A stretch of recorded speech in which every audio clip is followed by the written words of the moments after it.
even though gender issues become one of neglected areas for these three Muslim thinkers, as I said before, that they are not the opponent of gender equality. In fact, they are the supporters of gender equality. Islam became a prisoner of ideology.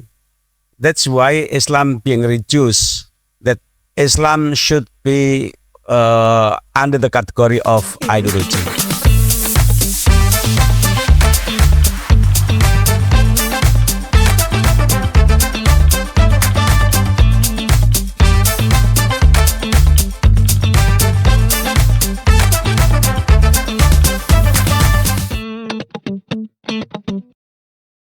Yeah, thank you, Philip. This is very interesting elaboration and placing one of our focus in this book, which is Abdurrahman Wahid, that or popularly called as Gus Dur, in running his power during the transitional period of Indonesian leadership at the time. And now we would like to get a comment from Ibu Nina about this book. Maybe as professor here and also as gender activist, what kind of issue that you want to highlight and maybe the weakness of this edited volume? Thank you. Bismillahirrahmanirrahim. Assalamualaikum warahmatullahi wabarakatuh. Thank you very much for Pak Syafiq, who has invited me as one of the speakers, and I am the only woman and the only person who is not involved in writing this book. Yeah, so all the four are the the contributors of this book. Actually, I remember there was time that Mbak Tami invited me to write about Ahmad Shafi'i Ma'arif, but maybe this is for different book. I don't know. Yeah, different book. Yeah, okay. So before that, actually, when Pak Syafiq invited me to be one of the speakers, I actually, was reluctant to accept this invitation because, I have so many deadlines. I'm afraid if I cannot finish reading, but I think this is a good opportunity for me to force myself to read, to keep me updated with the new knowledge. So I accepted this invitation, and he invited me for a purpose, to look at this book from gender perspectives. Yeah, but before that, I would like to acknowledge the coming of our friends, other than my students and my fellow lecturers at Triple IU. I can see that the urban Sufism administrator like Mas Elza Taher, Mbak Weka, and then Mbak Vivi are here. So welcome to Triple IU. Thank you for your coming. And I'm not as close as Pak Shafi'i Anwar, to these three what's that? Three Muslim thinkers discussed in this book. I know them. I know some of their thought, but I'm from like a distance, because I was at the time in Bandung, and it is close, but the nature of Bandung, I think, very different from Jakarta. Jakarta can be have liberal thinkers, but in Bandung, the thought is tend to be more conservative, even though Bandung geographically very close to Jakarta. And I would like to also acknowledge the presence of Ibu Yati, the wife of Pak Shafi'i Anwar. Pak Shafi'i Anwar is my senior when I was student in Melbourne. I remember them, Pak Shafi'i Anwar and Ibu Yati, but I was just the seniors, junior. They might forgot about me, but I know them. But even though at the time I was also confused between Shafi'i Ma'arif and Shafi'i Anwar. There was time, because he looks also little bit similar, in terms of the face, so the face and the name is similar, And the second important point, I would like to give appreciation to our rector, Professor Dr. Komarudin Hidayat, who is the editor and the initiator to compile this book, which is very thick but very important. I think we need to yes, to buy, yes, please. And this is very cheap book in terms of like the quality, and then the heavy books is only 150 and you can buy it there. Okay, so this is the promotion. You forwarded that message, yeah. And the second editor, Pak Ahmad Gaus, who is also our one of the media staff, yeah. So it seems that Pak Syafiq, when gave the opportunity to me as a gender activist, he also pointed out actually what I would like to speak. He said that what is the weakness of the book from gender activists? Yes, yeah, there is something missing in this book. Yeah, in this very thick book, I think gender issues is like maybe it's about 2 to 3% being discussed. It's good that there is a writing from Sakinah Rosli who mentioned about that, and Lutfi Ashaukani also mentions about issues that is being overlooked, and I think this is also being I don't read your chapter yet. Sorry. I think these three thinkers is different from Pak Syafiq, who is like, even though he is concerned with so many issues, like what being written in here, but he is intentionally has written book, special book discussing about women, such as hal-hal yang tak terlupakan tentang perempuan. So I'm proud of you, Pak Syafiq. I hope that you do not stop writing book about gender issues. But even though these three Muslim thinkers didn't show their thinking about gender issues, and gender issues become neglected area for these three thinkers, they are not the opponent of the gender equality. In fact, as a woman, I am very lucky having these three great thinkers because of their approach to Islam being substantialist, inclusive, pluralist. This thought provide a good condition for women, and you know that there will be no democracy without gender equality. So even though gender issues become one of neglected areas for these three Muslim thinkers, as I said before, that they are not the opponent of gender equality. In fact, they are the supporters of gender equality. But because, for example, Buya Shafi'i Ma'arif, I think it's too late for him to study about gender.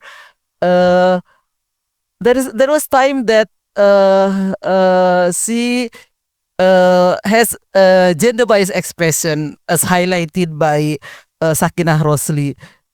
One of the example of the gender bias expression mentioned by Buya Shafi'i Ma'arif is that he recommended that women it's better to be active after the age of 40, because before the age of 40, it is better for women to look after their children. I mean, being at home, the homemaker. So this kind of assessment is strengthening the stereotype, women stereotype that women are mothers at home.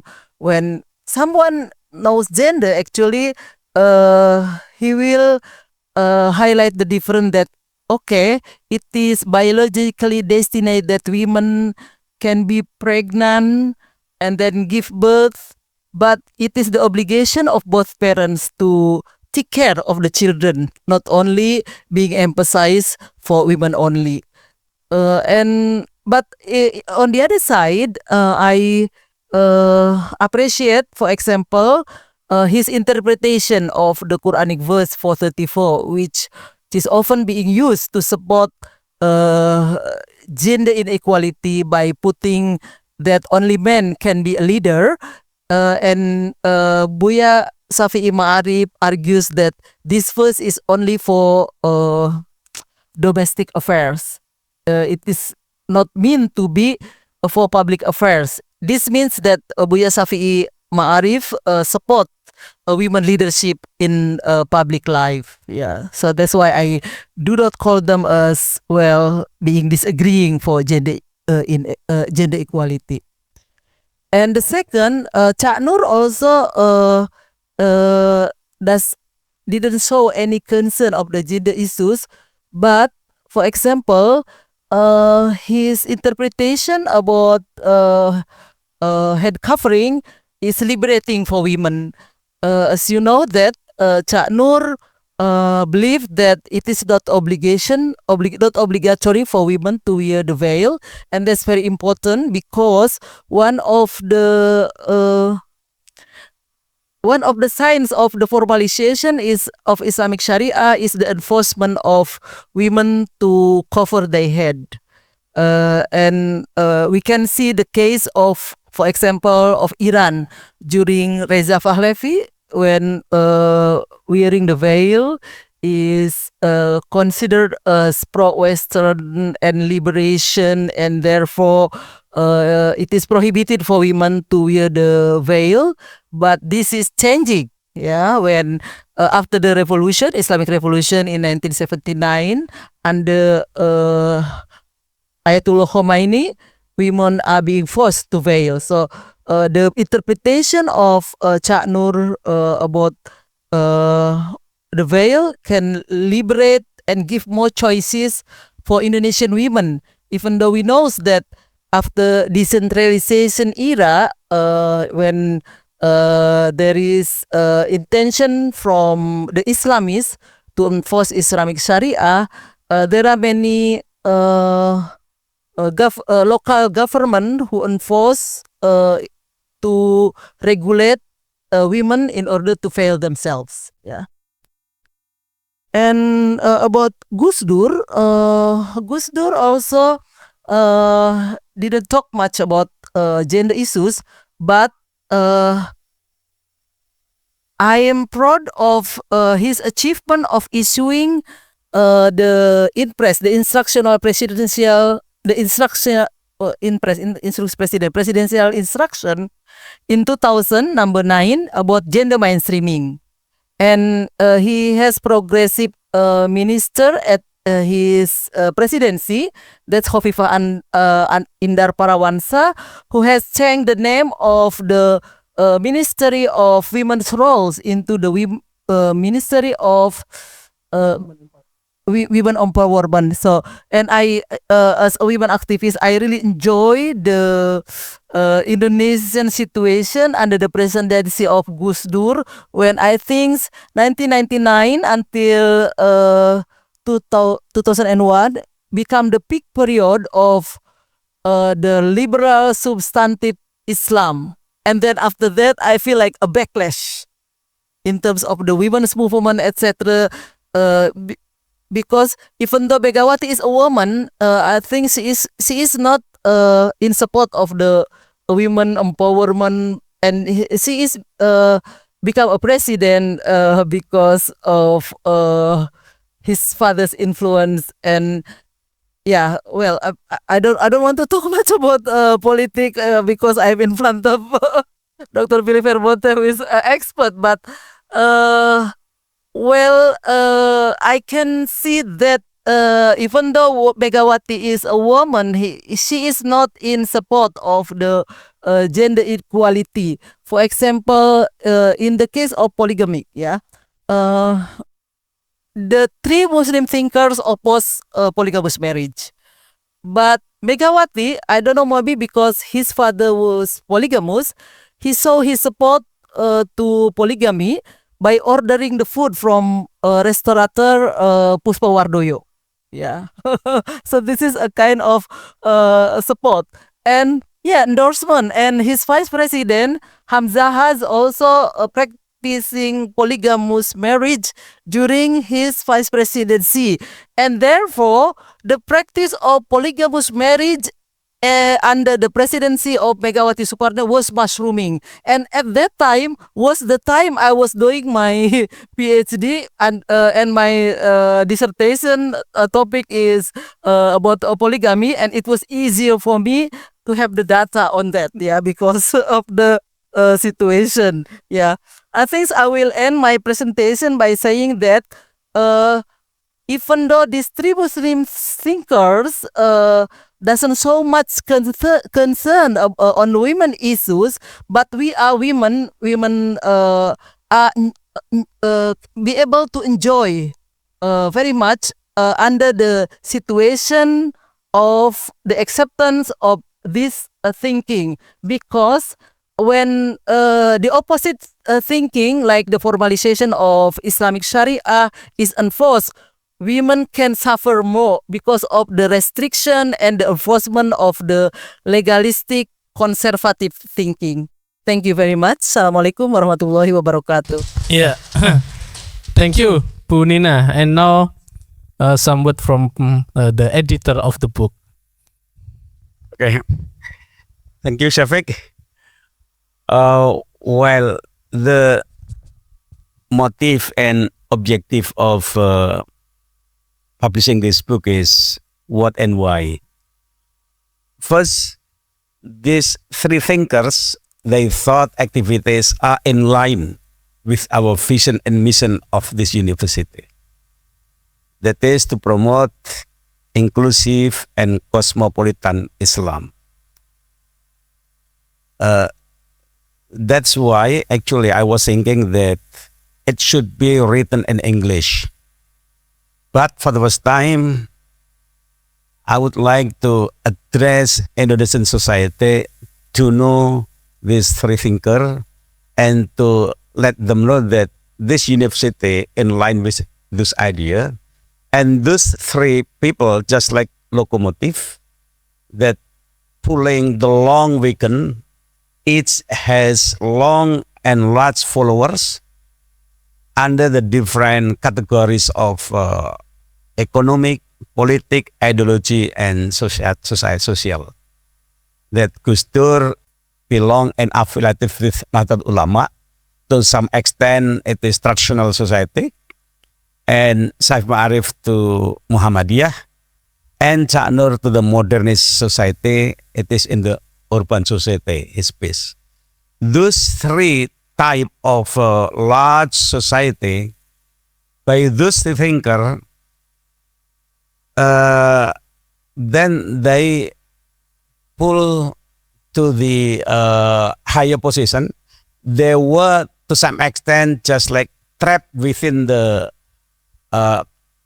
ideological categories, and those three society, they put and make Islam and ideology just equal. So, I mean, Islam is became a prisoner of ideology. That's why Islam being reduced, that Islam should be under the category of ideology.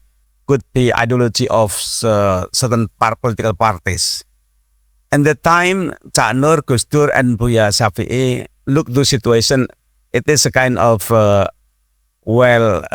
make a reduction of Islam, distortion of Islam. That's why they educate the people that should step higher to the level of not only for the ummah conscience, not Islamic solidarity, but should step higher to the nationhood and brotherhood and humanity.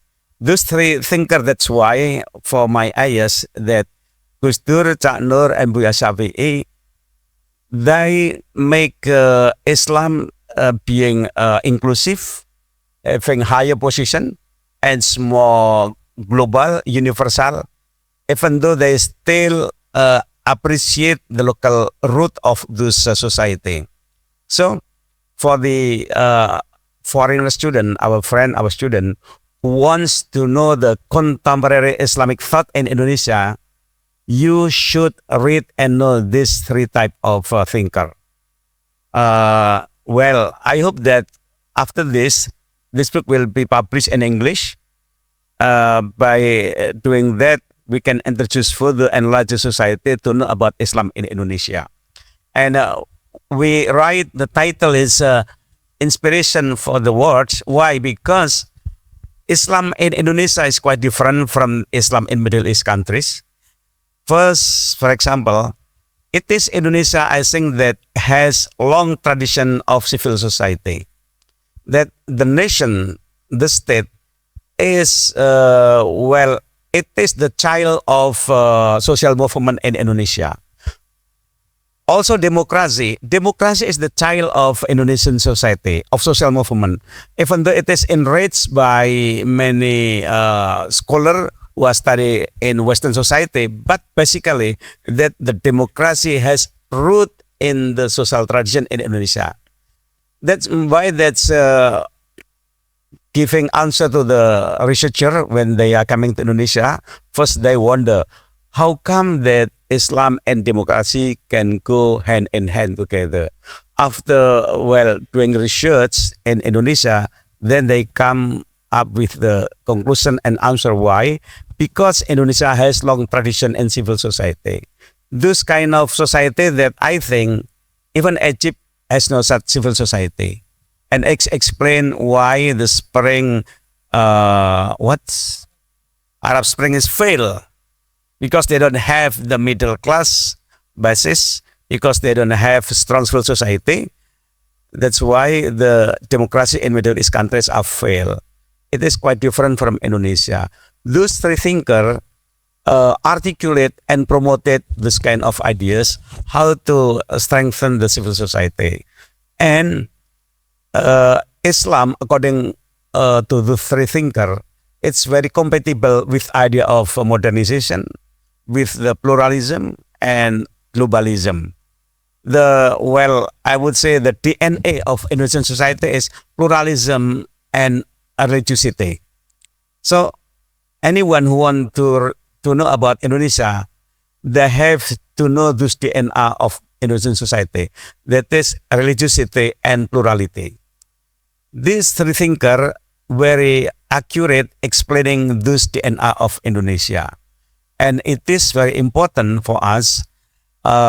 So far, what we have been doing, practicing Indonesia, very less articulated in scientific way. And this university, IIU, one of the objective in establishing this is how to articulate, how to formulate what is going on in Indonesia, that actually we are much further in understanding, practicing Islam compared to many other countries, but very less articulated in academic way. Through this campus, we do hope that we can introduce to the modern society, to the global society, to the Muslim world, what we have experiencing, hoping that that will be good experience for them. And again, thank you very much. And I think I will be happy to listen the discussion between audience and our speaker. Thank you. Thank you to the editors who already explains the motive and reason behind publishing this edited volume. How you enlighten us that there are many kind of Islamic. However, we are lucky because our founding fathers at the end of the day decided not to implement Sharia based constitution.